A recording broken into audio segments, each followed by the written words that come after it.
4 महीना होए नहीं है हमार शादी ला, अभी ले मोला खेत ना निल धरली।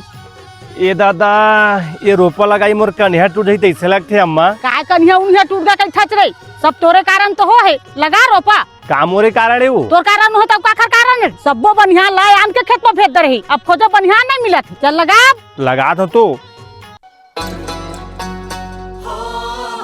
का मैं अभी आता हूँ भाई। अरे का होगा वो? ए जी चल तो घर जाबो, मोर दाई की तबीयत खराब हो गई है।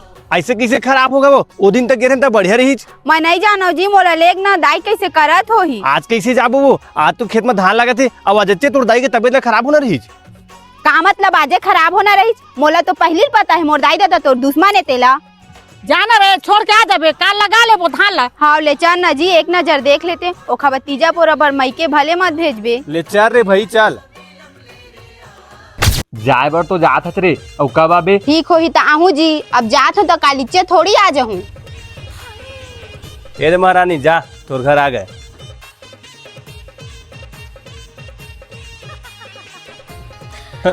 ये काम मजाक के खोलना रे, सब आदमी मन देखा थे। मैं मजाक करत हूँ? मैं मजाक तो तय करत है। 2 एकड़ खेत है के 4 एकड़ खेत में धान लगवात है। मतलब तोर दाई की तबीयत खराब नहीं रही? नहीं है मोर दाई के तबीयत खराब, तो चोदू बना के अपन मईके नानी हूँ। और सुन तीजा पोरा बल लेगे उगल मत आबे मोला। चल भागा मेले बिलवा का तर के। यहाँ बस घर था अब।